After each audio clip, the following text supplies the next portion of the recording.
Beliau ini lahir di Lamongan pada tanggal 6 bulan 6 tahun 1974.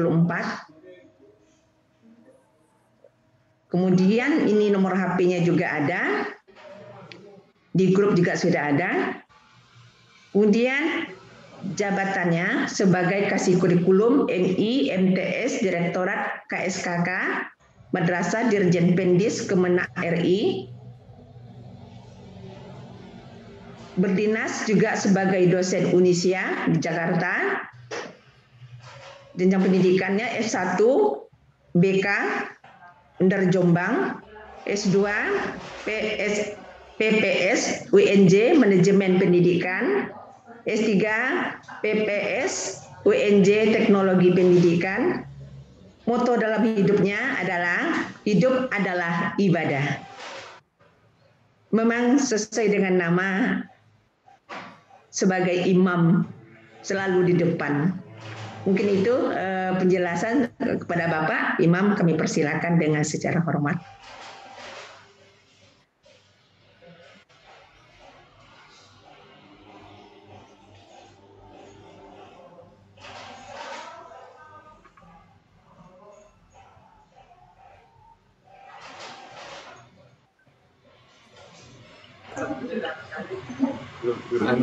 Masih mute Bapak?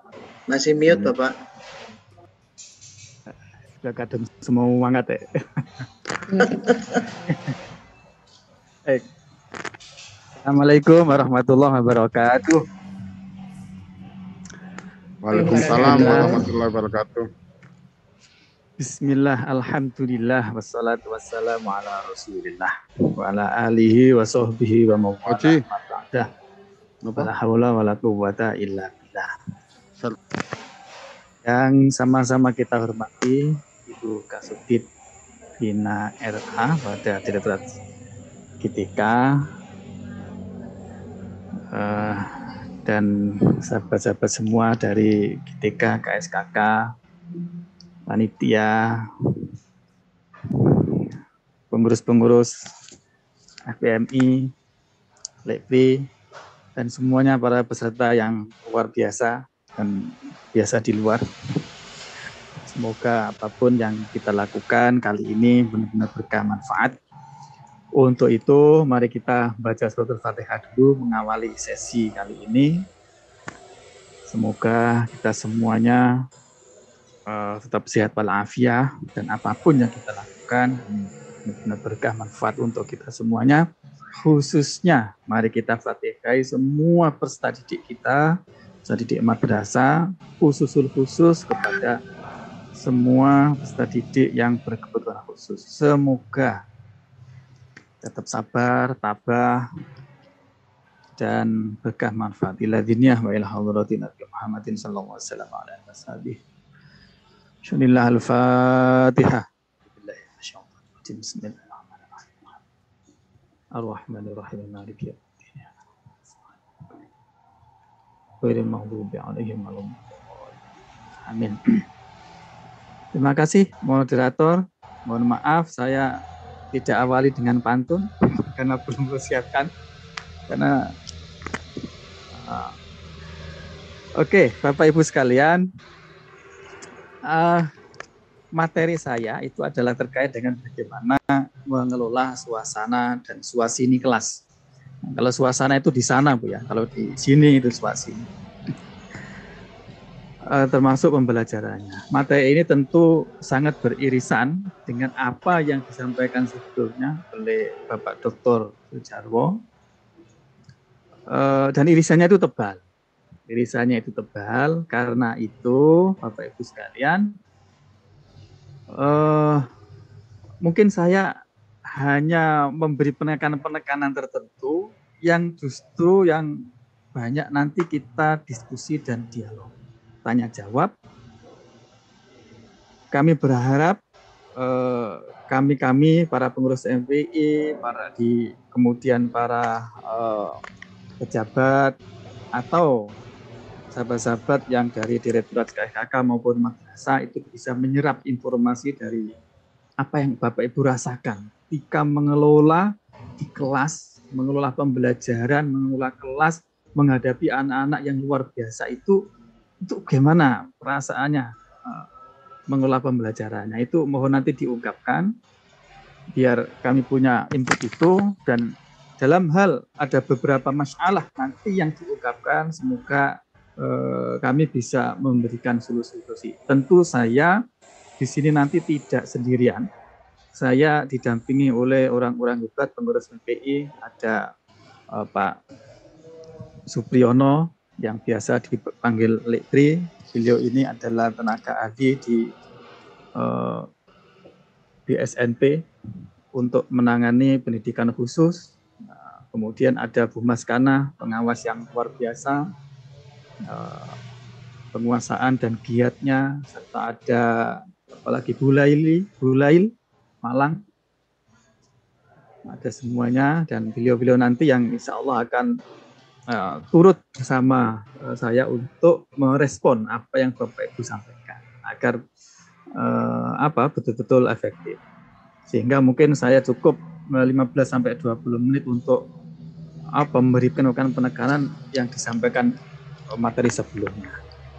Ada 3 sebetulnya yang akan saya sampaikan. Yang pertama tentang strategi bagaimana mengelola proses pembelajaran. Yang ini mencakup dengan strategi pembelajaran diferensiasi atau pembelajaran yang berbeda menurut sesuai dengan kebutuhan peserta didik itu. Jadi tidak disamaratakan, tidak kebiawia, setiap asin pasti uyah, yang enggak. Kadang keringat itu juga asin, tapi bukan uyah. Jadi tidak seperti itu. Nah, kemudian pembelajaran kooperatif. Kenapa harus kooperatif dan seterusnya. Kemudian kita turun lagi ke bagaimana menata suasana kelas, sekaligus medianya. Nah, ini. Kemudian berikutnya adalah tentang bagaimana mengadaptasi kurikulum menjadi sebuah proses pembelajaran yang betul-betul adaptif. Ini terkait dengan pembelajaran individual dan bagaimana membuat rancangan pembelajaran yang adaptif dengan kebutuhan peserta didik. Nah, beberapa hal sudah banyak disampaikan oleh beliau, karena itu saya nanti agak cepat saja dan yang penting-penting saja.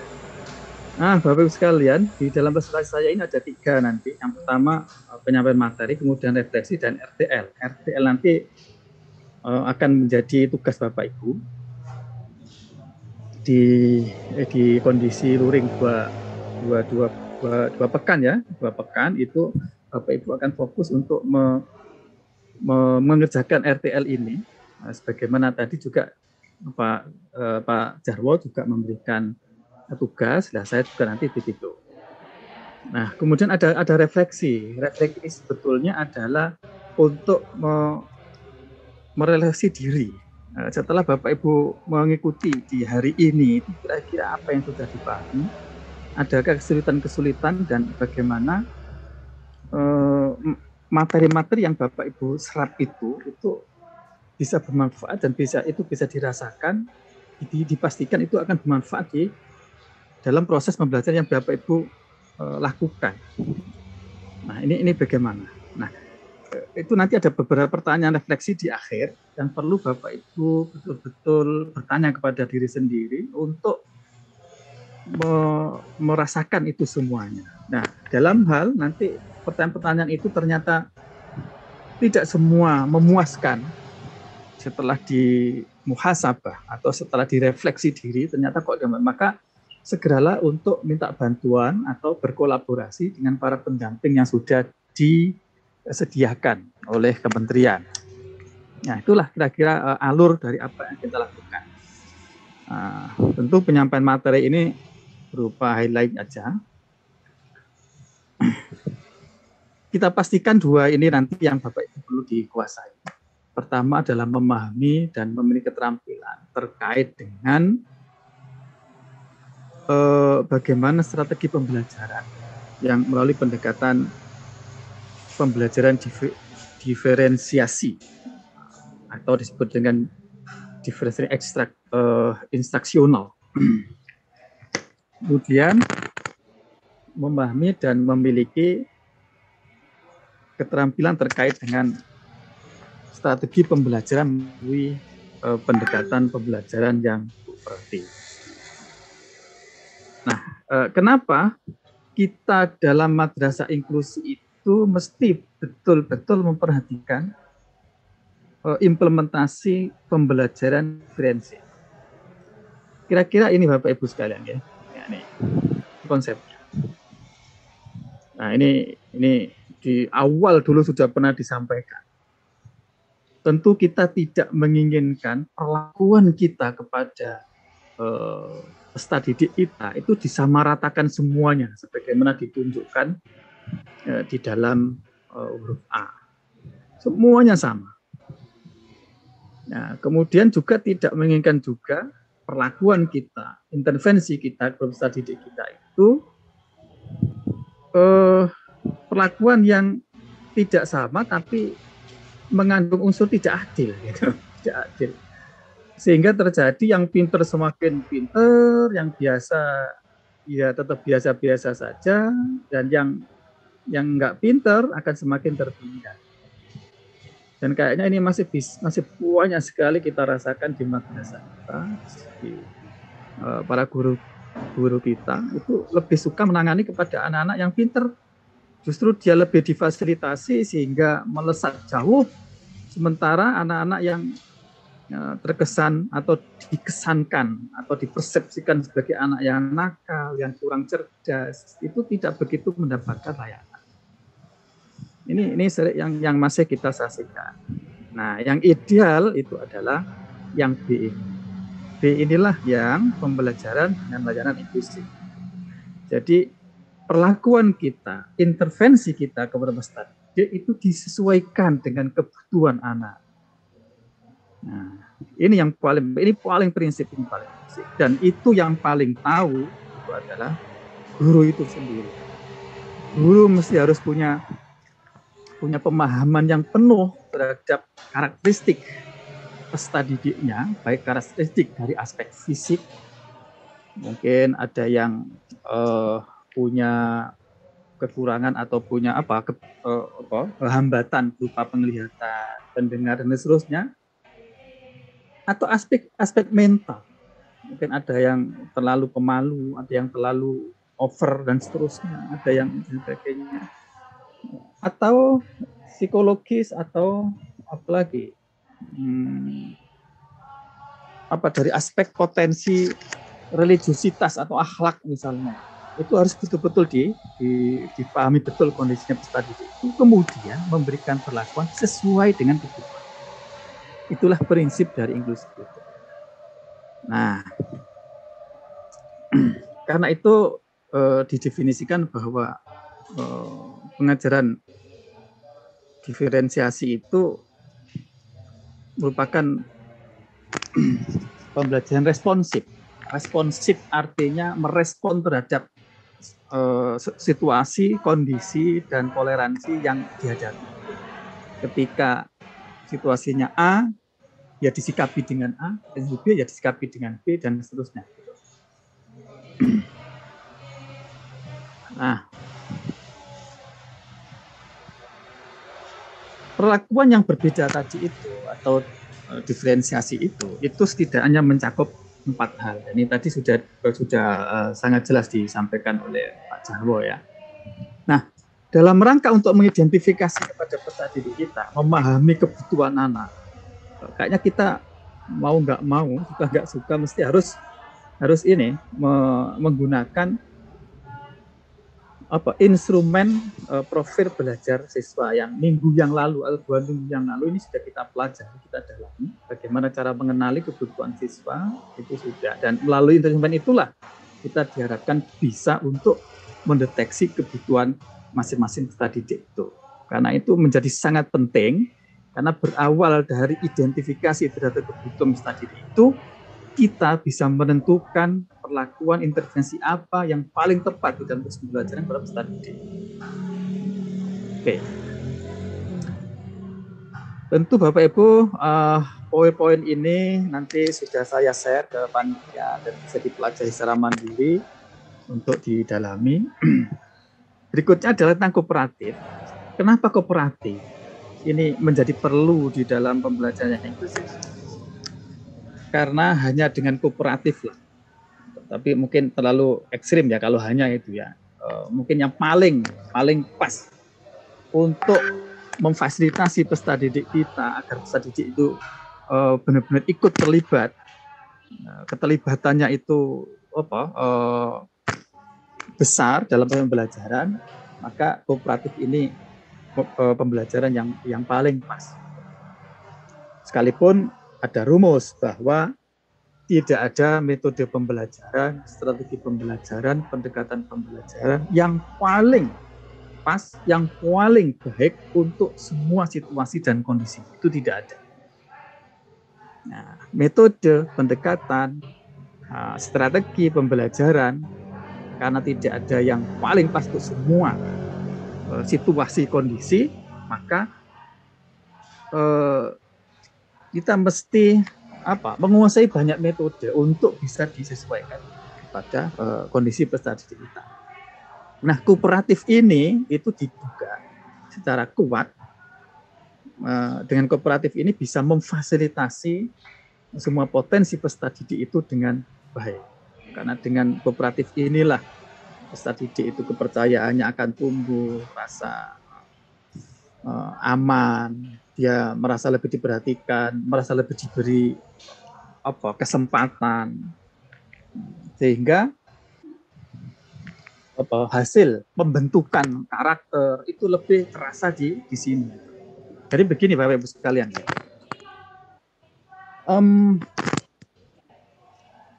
proses pembelajaran kooperatif seperti ini atau berpusat kepada siswa.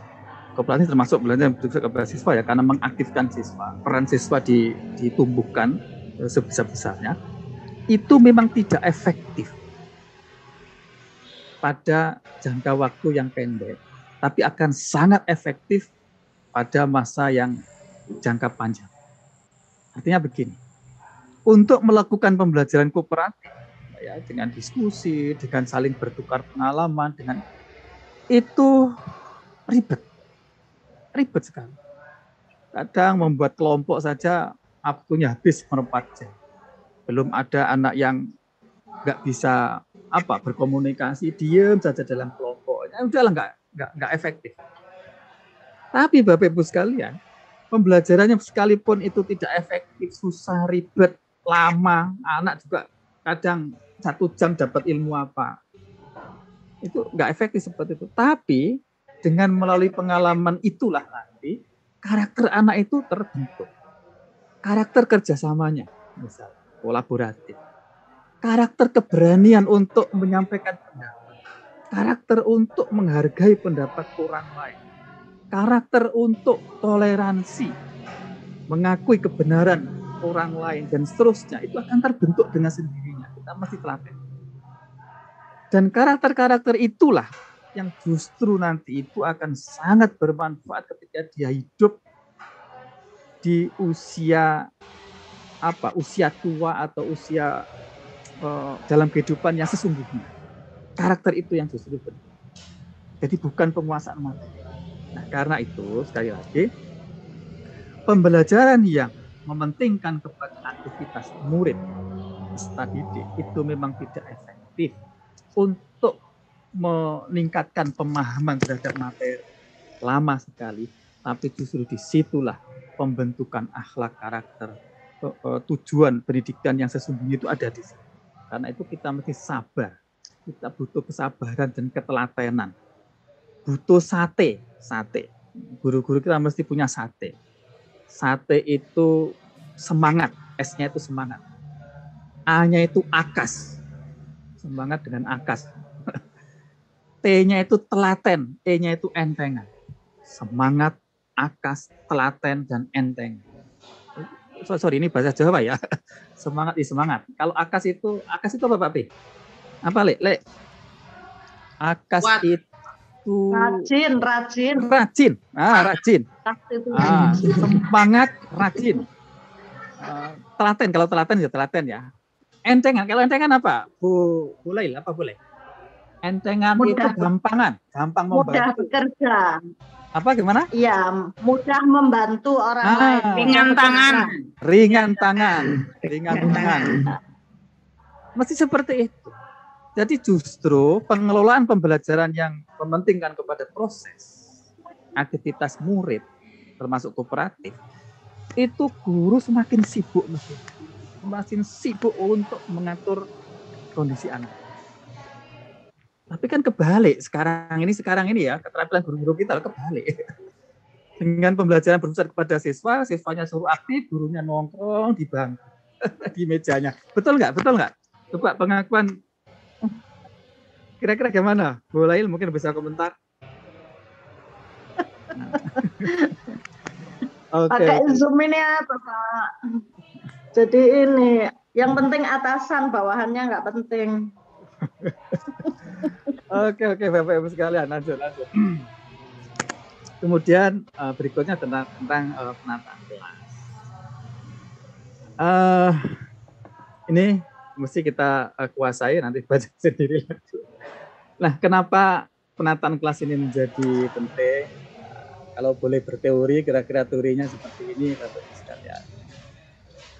Bahwa guru harus dapat memberikan penjelasan tentang bagaimana pemetaan penataan meja-meja dan kursi atau layout kelas yang disesuaikan dengan tujuan pembelajaran dan disesuaikan dengan kondisi gitu ya, dengan kondisi anak. Dan kembali lagi kepada rumus umum bahwa tidak ada bentuk kelas atau suasana penataan ruang kelas itu yang paling baik, paling top untuk semua kondisi dan untuk semua kegiatan. Dan mamulo itu apa ya? Kembali lagi sesuai dengan kebutuhan, dan itu yang paling tahu adalah guru. Nah,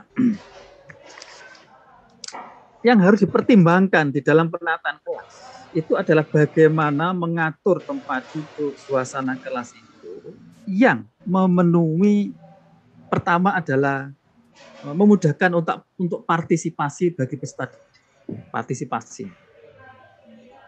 Ya, pelibatan. Suasana duduk itu misalnya jangan sampai yang ada suasana yang di mana pengaturan tempat duduk itu ada murid yang terlalu dekat dengan guru, ada yang terlalu jauh, sehingga komunikasi dan partisipasi dari peserta didik itu tidak terfasilitasi dengan baik. Nah, dengan partisipasi peserta didik dalam proses pembelajaran inilah nanti yang memungkinkan untuk mengungkit atau meningkatkan keterampilan anak dalam berpikir tingkat tinggi. Artinya kalau anak itu aktif dalam belajar, mikir dalam belajar, ikut terlibat dalam proses pembelajaran itu, dia berpendapat, dia mikir, dia membantah temannya, kemudian dia juga menimpali pendapat yang lain, aktif seperti itu, berpikir seperti itu, maka nanti higher order thinking skill, keterampilan berpikir tingkat tinggi itu akan dengan sendirinya terbentuk. Tapi sekali lagi Bapak Ibu sekalian, mengkondisikan seperti itu memang ribet. Tapi penting. Nah, karena itulah perlu kesabaran dan ketelatenan yang sate itu dari guru-guru kita. Nah, jadi penataan bagaimanapun itu terserah Bapak Ibu sesuai dengan kondisi masing-masing, tapi hendaknya itu satu, penataan suasana kelas itu menjamin mudahnya komunikasi antara guru dengan murid, murid dengan murid, dan seterusnya. Satu. Yang kedua, memudahkan dalam berpartisipasi dalam proses pembelajaran. Jangan sampai anak-anak itu mau usul saja terganggu gara-gara tidak bisa melihat kepada guru. Jangan sampai anak-anak itu tidak bisa berpikir gara-gara tidak mendengarkan apa yang disampaikan oleh gurunya misalnya. Itu harus diperhatikan. Jadi, suasana komunikasi, interaksi, partisipasi ini harus betul-betul dikondisikan dan antar satu dengan yang lain itu mendapat perlakuan yang sesuai. Nah, misalnya yang matanya, yang penglihatannya itu agak kurang tajam, ya diberi kesempatan di depan. Nah, yang pendengarannya kurang di depan, yang penglihatannya itu tajam mungkin bisa mengalah di belakang dan seterusnya. Yang tinggi misalnya biar tidak menghalangi dan seterusnya. Gitu-gitu hal seperti itu saya kira harus dipertimbangkan.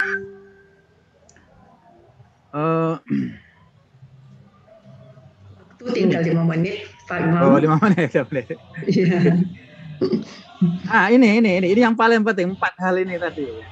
Aksesibilitas, kemudian mobilitas, pergerakan anak-anak itu mesti bisa terjamin, kemudian interaksinya itu bisa terfasilitasi semuanya. Nah, coba lihat gambar di samping ini, Bagus kan. Ini sebetulnya aksesibilitasnya oke, karena ruangannya kelas. Mobilitasnya juga oke, ruang geraknya oke lah. Interaksinya juga memungkinkan antar siswa ini oke sekali. Tapi kita lihat antara guru dengan murid ini tidak ada komunikasi, tidak ada proses pembelajaran. Ini berarti bermasalah dalam penataan kelasnya. Padahal secara sarana prasarananya sudah oke, ini semuanya sudah memungkinkan. Nah, ini contoh-contoh yang bagiannya. Nah, media pembelajaran ini saya kira bisa dipelajari dan seterusnya. Nah, adaptasi pembelajaran tadi sudah banyak panjang lebar.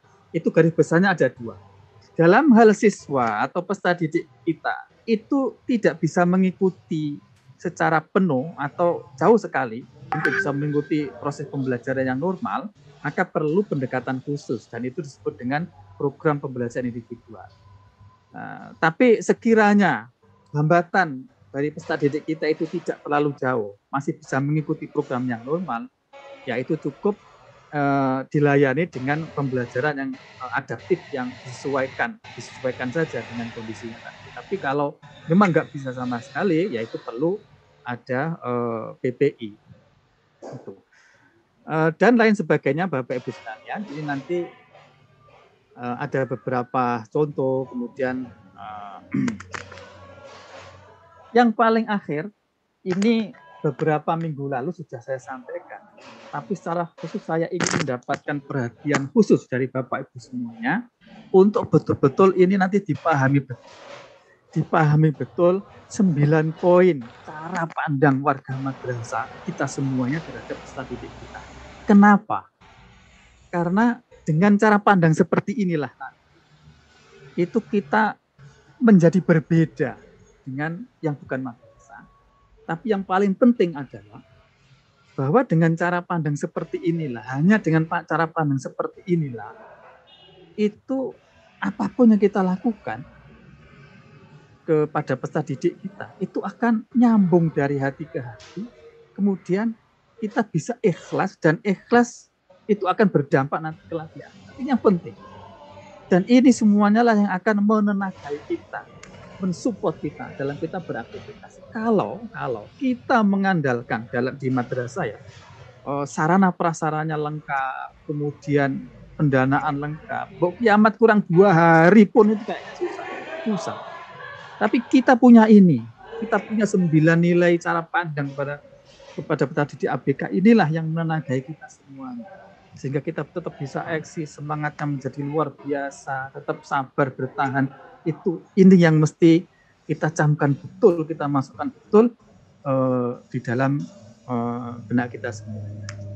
Oke, saya kira itu untuk menit saja.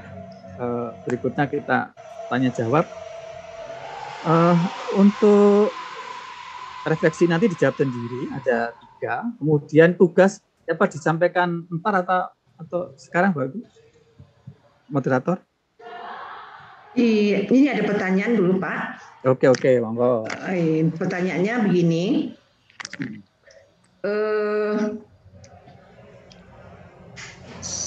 Dalam kelas itu ada 3 orang siswa yang BPDB, yang DBK. Oke. Kemudian saat memberikan materi atau memberi akses daripada materi masih bisa dihandle bersama Tapi jika sudah berlaku layanan khusus, layanan tersebut bisa dilakukan di ruang sumber dengan pendampingan yang khusus. Nah, bagaimana itu mengatasinya, Pak? Halo Bu Laili. Halo Bu Laili. Halo. Pak Pri, Lek Pri. Halo Lek. Lek Pri. Siap. Ini pertanyaannya sangat teknis. Dan Lek Pri ini punya pengalaman menghadapi suasana yang sangat teknis seperti ini. Silakan Lek Pri ditanggapi Lek. Atau dikumpulkan dulu aja ya, dikumpulkan dulu. Kumpulkan dulu saja Pak. Ya. Nanti kita pilih mana yang sangat teknis, mana yang dan seterusnya. Monggo dikumpulkan aja dulu. Iya. Betul. Moderator ya, kita sebanyak-banyaknya saja. Nanti kita pilih-pilih. Oke, monggo. Masih ada lagi daripada partisipan yang ingin bertanya, mumpung waktunya masih banyak sama Pak Imam. Jadi begini, saya ulangi Bapak Ibu. Saya ulangi. Bapak Ibu para peserta, silakan menyampaikan apapun kendala, permasalahan dalam proses pembelajaran dan penilaian yang ada di lapangan. Nah, kami coba akan merespon semua itu. Dalam hal kami tidak bisa menjawab dan seterusnya, itu pasti akan menjadi PR kami. Ada mungkin nanti itu jawabannya regulasi, ada jawabannya sekedar penjelasan, ada jawabannya nanti berupa tindakan. Jadi saya akan memilah-milah itu. Silakan semuanya disampaikan. Ini kesempatan untuk kami bisa memahami apa yang terjadi dalam proses pembelajaran dan penilaian di lapangan. Monggo.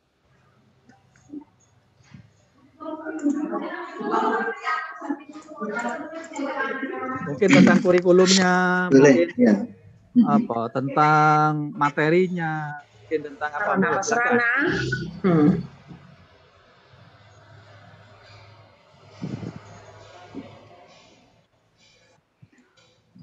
Kemudian nanti untuk memperdalam ini juga, Bapak Ibu perlu juga membaca misalnya modul yang dikeluarkan oleh kerjasama Kementerian Agama, Kemendikbud dengan inovasi. Mungkin nanti bisa kita kirim ya, ada 5 modul itu. Dan yang saya sampaikan ini juga sumbernya dari sana. Itu bisa dipelajari secara mandiri untuk memperdalam apa yang kita diskusikan ini. Tapi ini yang paling penting sekali lagi adalah silakan disampaikan kondisi spesifik yang Bapak Ibu, menurut Bapak Ibu itu adalah sebuah kendala. Tadi sudah satu, dari mana tadi Bu Azmar? Dari mana tadi? Iya Pak. Tadi dari mana? Yang nomor 1 tadi? Lupa saya. Dari Sumatera Barat nih Pak. Oh, Sumbar. Tertangkap Lepri ya tadi pertanyaan dari Sumbar ya? Boleh diulang Bu. Saya ulangi lagi Le. Dalam satu kelas itu ada siswa yang WDBK. Contohnya pada sekolah ibu ini ada 3 orang siswa yang mempunyai 3 orang PBDK. Saat memberikan satu materi, masih bisa dilakukan untuk menghandle-nya atau bisa untuk mengatasinya. Tapi jika sudah berlakunya layanan khusus, layanan tersebut bisa dilakukan di ruang sumber dengan pendampingan khusus. Jadi bagaimana untuk cara mengatasi hal-hal tersebut, gitu.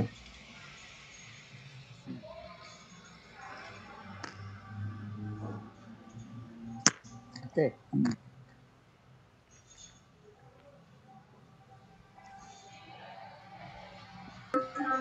Jadi prinsipnya baru. Halo? Itu ya? Kayak menyampaikan sesuatu. Siapa? Pak Nanda dari Sumatera, Pak, Sumatera Utara. Pak Nanda? Iya betul Bu, dari Sumatera Utara. Iya, tadi Pak Nanda juga bertanya ya Pak? Iya betul Bu, izin bertanya kembali ya Bu. Iya boleh Pak, boleh. Iya. Mumpung ada Pak Imam, ya, Assalamualaikum warahmatullahi wabarakatuh. Waalaikumsalam warahmatullahi wabarakatuh. ini tadi juga sudah ditanyakan sama Pak Jamil, Pak, kan ini sebagai penguat juga, ini pertanyaan pertama lah Pak, kan gitu. Apakah mungkin kan begitu agar pelaksanaan daripada pendidikan inklusif ini di madrasah, terutama bagi kami yang baru Pak, baru akan melaksanakan, mungkin kiranya perlulah di SK-kan kan seperti itu Pak, karena mungkin kawan-kawan yang lain sudah akan begitu, kita belum ada kan begitu Pak. Itu yang pertama tentang peng-SK-an madrasah pelaksana pendidikan inklusif. Yang kedua Pak, ini langsung teknis ini Pak, terkait dengan layout kelas tadi Pak. Ini mungkin ada juga terkait dengan yang ditanya sama Ibu Elvi dari Sumatera Barat tadi. Bagaimana begitu Pak tentang shadow teacher ini ya Pak ya? Ketika kita melaksanakan pembelajaran dalam satu kelas, kemudian di kelas itu ternyata ada 3 peserta didik yang PDBK-nya berbeda kan begitu Pak. Apakah kalau bagi rekan-rekan Bapak Ibu yang sudah melaksanakan, apakah shadow teacher tadi ini ikut di dalam tiga-tiganya ini ikut begitu, atau ketika di resource class nanti aja dia di ruang sumber aja dia kan begitu? Karena kan ketika kita melaksanakan pembelajaran tentu juga kita pengen target itu tercapai walaupun tidak 100% kan begitu. Itu saja mungkin Pak, 2 pertanyaan dari saya Pak. Terima kasih. Assalamualaikum warahmatullahi wabarakatuh. Waalaikumsalam warahmatullahi wabarakatuh. Waalaikumsalam. Oke, ada lagi? Cukup? Sementara? Belum ada lagi. Itu ada pertanyaan di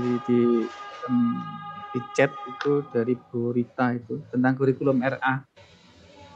Oke, sementara ini dulu ya. Ada 3 pertanyaan dari Sumbar, kemudian di Bu Ada Rita. lagi nih Pak. Ada lagi nih Pak Imam. Ya, silakan. Pertanyaannya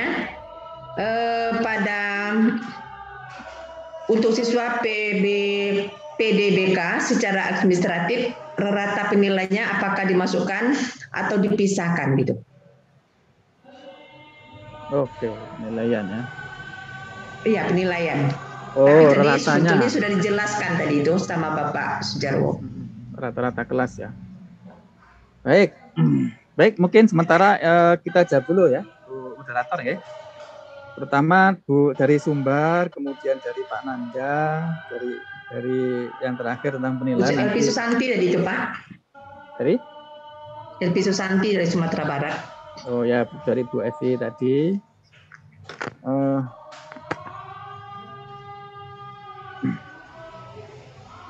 Jadi secara umum begini, secara umum nanti Lepri akan memberikan tambahan bahwa pelayanan di madrasah inklusi itu kan ada 2, ada pelayanan pembelajaran yang di ruang kelas itu, kemudian ada pelayanan namanya kompensatoris. Nah, pelayanan kompensatoris inilah diperuntukkan kepada peserta didik berkebutuhan khusus yang tidak mungkin digabung atau dilayani dengan menggunakan pelayanan yang normal atau pembelajaran di dalam kelas. Itu memang harus pertanyaan mendasarnya adalah kapan menggunakan pelayanan kompensatoris? Nah, kapan tetap bergabung dalam proses pembelajaran satu kelas layanan pembelajaran biasa? Nah, itu nanti akan Lepri. Silakan Lepri. Nggih, matur suwun, Pak. Ini di madrasah baru adzan Pak, setelah ini ada pujian. Jadi mungkin kita bisa share ke teman-teman yang lain. Tapi saya akan coba bisa bantu menyampaikan pengalaman kita itu ya. Pengalaman kami di madrasah ketika menyelenggarakan pendidikan inklusi. Jadi begini Bapak Ibu. Kalau dalam regulasi di Permendiknas 70 tahun 2009 ya, itu kan memang ada kewajiban bahwa kita sekolah yang kalau di Permendiknas itu termasuk yang di Kementerian Agama kita wajib memberikan akses bagi anak-anak peserta didik berkebutuhan khusus. Nah, kita bicara alur Pak. Alurnya ketika PDBK masuk ya, ketika PDBK masuk ke madrasah, maka yang harus dilakukan oleh madrasah pertama adalah melakukan identifikasi. Ya, melakukan identifikasi. Setelah identifikasi ini secara umum kita melihat posisi peserta didik kita, baik yang berkebutuhan khusus ataupun tidak, itu dilihat semua satu kelas. Kecuali jika masuknya dia sudah membawa dokumen dari psikolog masuk ke madrasah kita melalui kuota PDPK. Kalau sudah ini berarti cukup kita lakukan identifikasi dan asesmen yang ada di tingkat madrasah. Nah, hasil dari identifikasi dan asesmen itu yang kemudian dikombin, yang kemudian dipadukan dengan kalau saya mengistilahkan itu asesmen formal yang dilakukan oleh dokter atau dilakukan oleh dilakukan oleh psikolog, maka itu akan digabungkan menjadi satu dokumen yang disebut dengan dokumen peserta didik berkebutuhan khusus. Bagaimana jika madrasah kita tidak memiliki psikolog atau jauh dari psikolog para pakar psikologi? Bagaimana kita bisa melakukan sendiri melalui asesmen fungsional dari materi yang kemarin disampaikan oleh Pak Said Jufri dari inovasi itu. Nah, tentunya dari dokumen-dokumen ini itu kita dapatkan sebuah gambaran profil tentang anak-anak kita. Dia ada hambatan apa enggak pertama. Setelah diidentifikasi dia ada hambatan enggak. Setelah didalami di asesmen ada hambatannya ada di mana. Nah, hambatan ini nanti akan ada dua sisi Bapak Ibu. PDPK itu ada dua. Yang pertama dengan hambatan intelektual atau sekarang yang disebut dengan disabilitas intelektual. Yang kedua, anak-anak berkebutuhan khusus dengan tanpa hambatan intelektual. Ini kira-kira kurang lebihnya ringkasan dari semua itu tadi. Nah, bagaimana anak-anak yang ada hambatan intelektual, maka sesuai PP 13 tahun 2020 bagi anak-anak dengan hambatan intelektual dilakukanlah yang disebut adaptasi kurikulum dan pembelajaran. Adaptasi ini bisa menaikkan materi, bisa menurunkan materi, kemudian menyesuaikan cara penyampaiannya, kurikulumnya yang tadi dikatakan perkalian diganti dengan penjumlahan, ini yang disebut dengan adaptasi. Tetapi bagi anak-anak yang tidak mengalami hambatan intelektual, maka yang dilakukan adalah modifikasi. Jadi ada istilah adaptasi, ada istilah modifikasi. Nah, ketika hambatan dia itu membutuhkan sebuah treatment khusus, bagaimana treatment itu kita dapatkan dari dokumen yang ada di psikolog atau dari dokter, atau dokumen-dokumen yang ada bahwa anak ini punya permasalahan di contohnya sensorinya ada masalahnya, atau ternyata dia tuli, atau ternyata netra. Apa yang dilakukan? Maka ada layanan yang disebut layanan kompensatoris. Kompensatoris itu kalau orang tuanya mampu silahkan rujuk aja diarahkan untuk terapi di tempat-tempat yang memang semestinya yang memang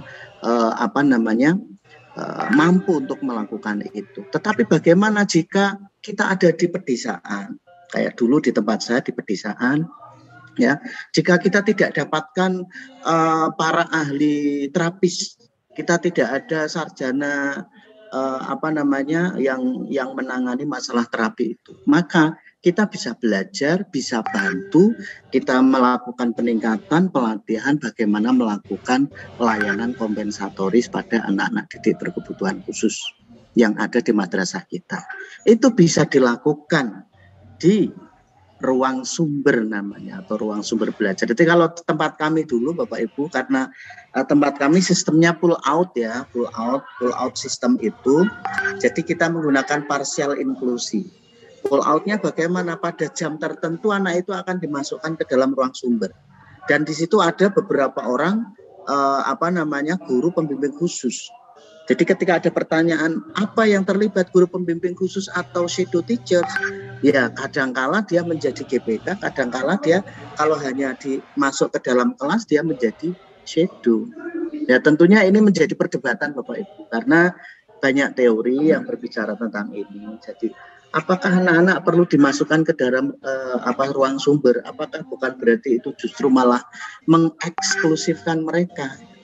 Jawabannya ada di Bapak Ibu semua. Butuh enggak ruang sumber ini untuk mentreatment anak-anak? Makanya kalau di tempat kami dulu, ruang sumber ini kita jadikan ruang tidak hanya untuk ABK, tetapi non-ABK ketika ada pembimbingan, mau lomba, mau apa, kita masuk ke sana. Karena dulu sering ada statement bahwa, oh kamu masuk ke ruang itu, kamu berarti ABK nih, gitu Pak. ABK nih, terus akhirnya orang masuk ke ruangan itu sangat malu lah. Kita coba kolaborasi itu. Intinya begini Bapak Ibu, akomodasi yang layak bagi peserta didik berkebutuhan khusus itu sepenuhnya, mohon maaf, ada ikomah sebentar, ya, sepenuhnya menjadi jadi begini, sepenuhnya menjadi kewenangan Bapak Ibu yang menangani. Kalau dengan cara ini justru ada perbaikan, ada solusi, lakukan. Kalau dengan cara ini tidak, ya tidak dilakukan. Jadi jangan, ini harus masuk ke ruang sumber teorinya, masukkan ke ruang sumber, ternyata resource kita belum sanggup dan mampu untuk itu. Nah, di situ itu nanti akan ada ketika ada anak-anak dengan disabilitas, Bapak Ibu, dia netra atau dia grahita atau dia ada masalah di telinga, tuli dan lain sebagainya, itu yang harus dilakukan kompensatorisnya apa? Melepaskan kesulitannya dari komunikasi atau bahasa.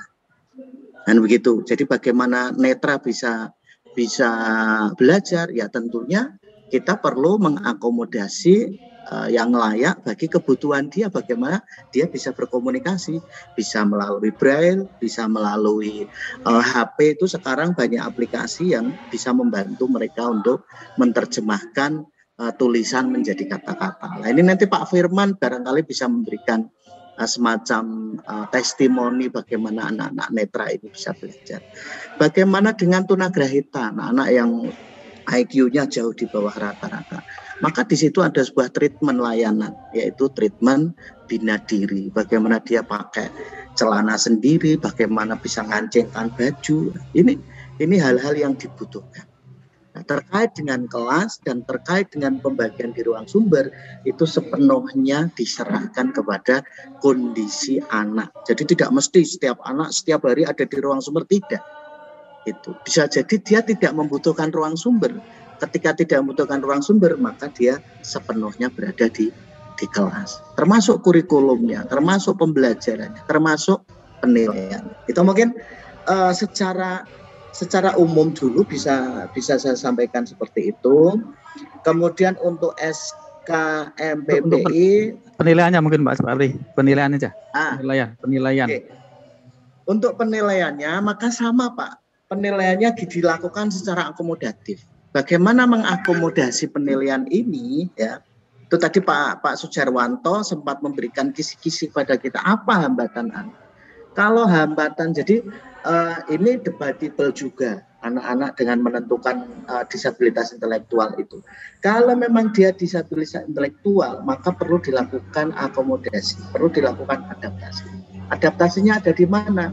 Pembelajarannya dia seperti apa, adaptasi kurikulumnya seperti apa, model mengajarnya seperti apa, nanti penilaiannya akan disesuaikan dengan kondisi anak. Maka kalau di madrasah inklusif itu tidak ada istilah satu model soal.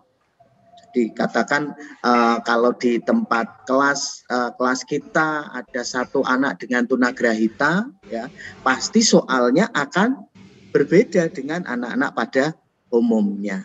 Nah, kalau di situ ada anak tunanetra, maka yang dilakukan dicari dulu dia ada hambatan intelektual apa enggak.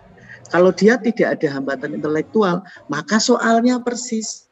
Artinya begini, soalnya persis itu dalam arti teksnya kan dia tidak bisa membaca. Lah bagaimana nanti dimodifikasi cara penyampaiannya?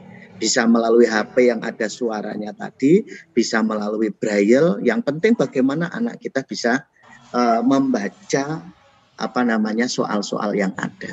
Nah, kadang dalam situasi tertentu, kapan shadow teachers ini dibutuhkan, ya sesuai dengan kondisi anak. Kalau dia memang tidak bisa belajar sendiri, jangan dipaksa sendiri. Makanya tadi pertanyaan Bu Ida, ini permanen apa enggak? Yang namanya PDBK ya cenderung permanen. Cenderungnya permanen. Nah, bagaimana yang tidak permanen itu nanti shadow teacher-nya. Ya, shadow teacher-nya kalau ini sudah tidak butuh pendampingan maka tidak perlu dilakukan pendampingan. Begitu juga dengan anak tuli ya. Anak tuli soalnya jangan sampai mendengarkan, soalnya jangan sampai ini, maka hanya melakukan modifikasi. Tapi materinya mungkin sama persis. Itu Pak Imam. Oke, nah, baik. Untuk yang ya. Oke, yang saya kira-kira begitu. Lagi Pak Imam pertanyaannya. Ya, sebentar, saya ingin menambahkan tadi. Setelah saya membaca pertanyaan di chat ini, saya baru lebih bisa memahami tambahan dari Pak Pri. Jadi begini, ya, dari Bu Eva ya. Mohon Bapak Ibu guru itu tidak mudah untuk memisahkan anak-anak PDBK itu dari ruang kelas. Jadi tidak mudah untuk gampangan begitulah kira-kira begitu. Betul tadi disampaikan oleh Pak Pri bahwa itu sangat tergantung kepada kebutuhan. Tapi jangan mudah untuk memisahkan ke ruang layanan kompensator situ, jangan mudah. Karena itu akan menjadi eksklusif gitu. Jadi tujuan inklusivitas itu kan agar betul-betul inklusi gitu ya, inklusif di ruang kelas itu. Maka yang bisa dilakukan oleh Bapak itu adalah menggunakan strategi pembelajaran kooperatif itu. Justru dengan tetap berada di ruang kelas itu memberi kesempatan kepada peserta didik lain, tanda kutip yang normal-normal itu untuk bisa memahami rasa kepada PDBK. Itu kesempatan luar biasa. Bisa menghargai itu, justru membangun rasa itu di situ, di ruang kelas. Nah, kalau lihat pertanyaan tadi itu kayaknya malah kebalik gitu. Jadi ini catatan dari saya sih. Jadi mohon itu tidak mudah untuk memisahkan PDBK ke ruang khusus, nanti akan semakin eksklusif. Padahal kita ingin memberantas eksklusivitas itu ya, dengan menghadirkan inklusivitas. Gitu. Kemudian terkait dengan ada pertanyaan Bu Rita, kurikulum RA ya. Kurikulum RA sejauh ini dan mungkin tidak akan tidak ada kurikulum khusus untuk disabilitas. Jadi kurikulum yang ada ya yang normal itu. Nah, kemudian diberi kewenangan kepada satuan pendidikan, bahkan diturunkan kepada gurunya untuk mengadaptasi. Nah, itu prinsipnya. Tadi adaptasi kurikulum sudah disampaikan oleh Pak Jawo tadi ya. Bisa dinaikkan kalau itu istimewa, kemudian bisa diturunkan, bahkan bisa dihilangkan sama sekali, membuat kurikulum baru. Itu adalah kewenangan. Kewenangan yang diberikan oleh negara kepada satuan pendidikan melalui guru yang bersangkutan. Nah, ini penting. Kemudian terkait dengan SK ya, desain kita ke depan, penerbitan SK inklusif itu dari dua arah. Ada top and down. Jadi bisa dari bawah pengajuan, kemudian dari atas. Jadi insya Allah ke depan ini disebut-sebut tadi di room chat oleh Bu Kasudit, ini segera akan disahkan roadmap kita yang salah satunya ada insya Allah akan segera diberlakukan. Perizinan itu tidak ribet-ribet lah pokoknya gitu loh. Tujuan kita itu bahkan ke depan semua madrasah kita adalah inklusif. Semua madrasah kita adalah inklusif. Hanya saja untuk mencapai ke sana tidak bisa bin, harus ditata betul sistem agar bisa memungkinkan untuk itu semuanya. Nah, salah satunya adalah upayanya adalah menjadikan madrasah-madrasah Bapak Ibu di wilayah Bapak Ibu ini menjadi madrasah percontohan. Dan nanti madrasah samping itu akan kalau ingin menjadi inklusif ya belajarnya ke madrasah Bapak Ibu yang ikut di kepesertaan ini. Itu kira-kira begitu modusnya nanti itu. Biar segera semua madrasah kita itu inklusif untuk memberantas eksklusivitas dalam memperlakukan terhadap disabilitas. Nah, itu kira-kira. Kemudian rapot masih sama, dan rapot saya kira sama ya. Kalau